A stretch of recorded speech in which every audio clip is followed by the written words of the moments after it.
Marami siguro sa inyo ang nagtataka kung ano at para saan ang bagong channel na ito. Huwag kang mag-alala, ipapaliwanag ko sa iyo. Ang channel na ito ay ginawa upang tulungan ang makakapanood nito na baguhin ang buhay niya sa pamamagitan ng Stoicism. Kung nagtataka ka kung ano ang Stoicism, tapusin mo ang video na ito at hayaan mong baguhin ito ang buhay mo. Ano ba talaga ang Stoicism?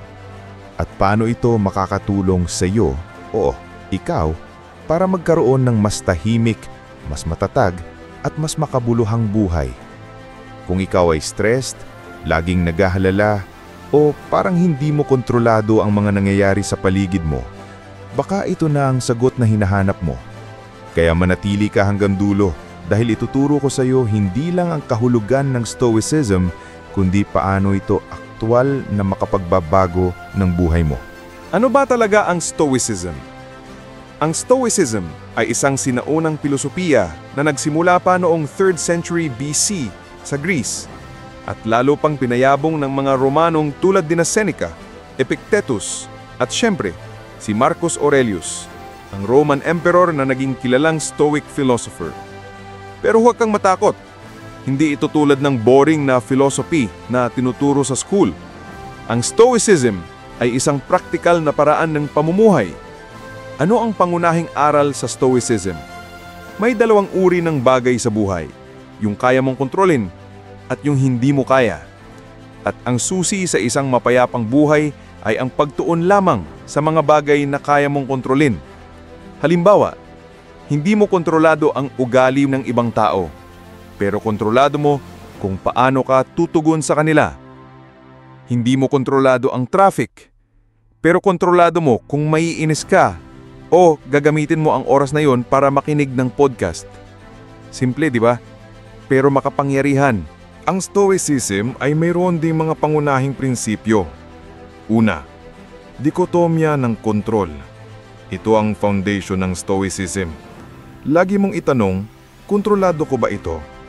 Kung oo, gawin mo ang lahat ng makakaya mo. Kung hindi, bitawan mo at huwag mong sayangin ang enerhiya mo. Pangalawa, virtue bilang tanging tunay na kabutihan. Para sa mga Stoic, hindi pera, tagumpay o kasikatan ang sukatan ng mabuting buhay. Ang mahalaga ay kung virtuous ka. Kung ikaw ay matapang, matalino, makatarungan at may disiplina. Dahil ito lang ang tunay na bagay na laging nasa kontrol mo. Pangatlo, amor pati o pagmamahal sa kapalaran. Hindi lang pagtanggap sa mga pangyayari, kundi pagtanggap na may pagmamahal.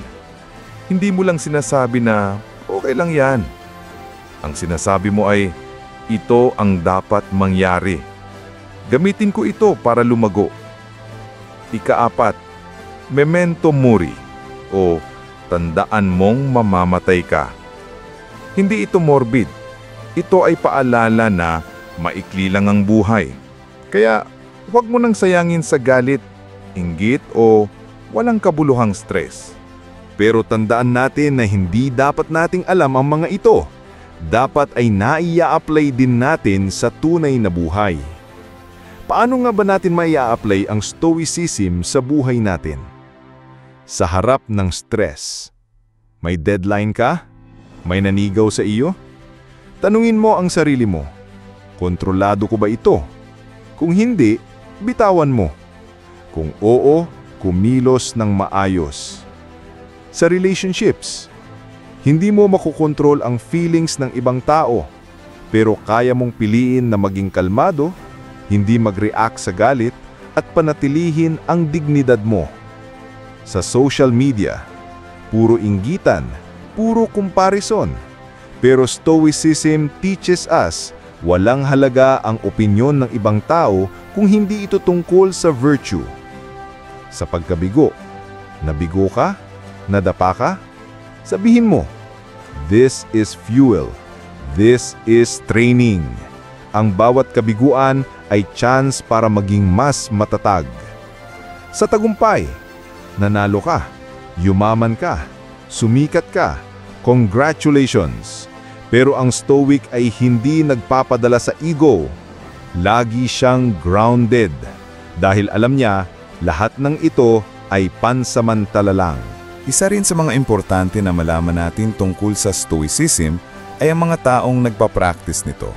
Tulad nila, Marcus Aurelius ay emperor pero Stoic.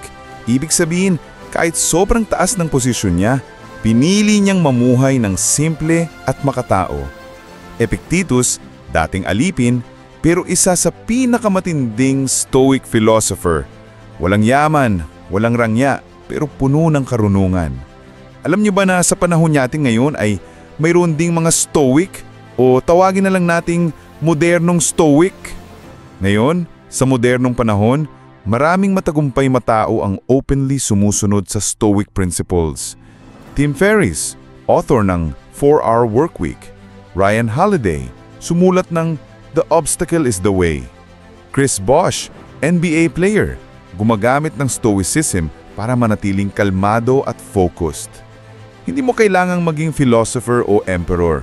Kahit simpleng tao, estudyante, empleyado, magulang, pwedeng maging Stoic. Ang huli at pinakaimportante sa lahat na dapat mong malaman sa Stoicism ay kung kaya ba nitong baguhin ang buhay mo. Well, marami ng taong patotoo na nabago na ang buhay dahil sa pagpapractice nito. Pero ang tanong ay, paano? Paano nito babaguhin ang buhay mo? Pakinggan mo itong mabuti. Una, mas kalmado ka. Hindi ka na slave ng emosyon mo. Hindi mo na pinoproblema ang mga bagay na wala ka namang magagawa. Pangalawa, mas malinaw ang isip mo. Sa halip na ma-stress sa problema, nakikita mo ito bilang challenge. Kaya mong magdesisyon ng may dignity. Pangatlo, mas makabuluhan ang araw-araw. Dahil iniisip mong pwede kang mamatay bukas, ginagawa mong makabuluhan ng bawat araw. Pang-apat, mas may disiplina ka. Dahil alam mong ang virtue ang tunay na yaman. Hindi mo na kailangan ng validation galing sa ibang tao. Panglima, mas malaya ka. Oo, Stoicism ang isa sa mga sikreto sa tunay na kalayaan. Bakit? Kasi kapag hindi na nakokontrolado ng ibang tao o ng sitwasyon ng damdamin mo, ikaw ang tunay na malaya. Ngayon, mas malinaw na ba sa iyo ang Stoicism? Kung oo, binabati kita dahil ito ang umpisa ng pagbabago ng buhay mo. Tandaan mo, ang Stoicism ay hindi tungkol sa pagiging manhid o walang emosyon. Ito ay tungkol sa pagkakaroon ng kontrol sa sarili mo. Ito ay tungkol sa pagpili ng tamang reaksyon sa kahit anong sitwasyon. At ito ay tungkol sa pamumuhay na may dignidad, tapang at pag-unawa. Kung gusto mong matutong maging mas kalmado, mas malalim at mas malaya, mag-subscribe ka sa channel na ito. Dahil baka hindi mo na ito makita ulit, sayang naman yung mga knowledge na pwede mo pang makuha. Paki-like at comment mo na rin yung natutunan mo sa video na ito tungkol sa Stoicism. I-share mo ito sa mga kaibigan mo na sa tingin mo kailangan itong mapanood.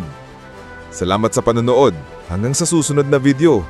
Tandaan mo, hindi masama ang maging malaya.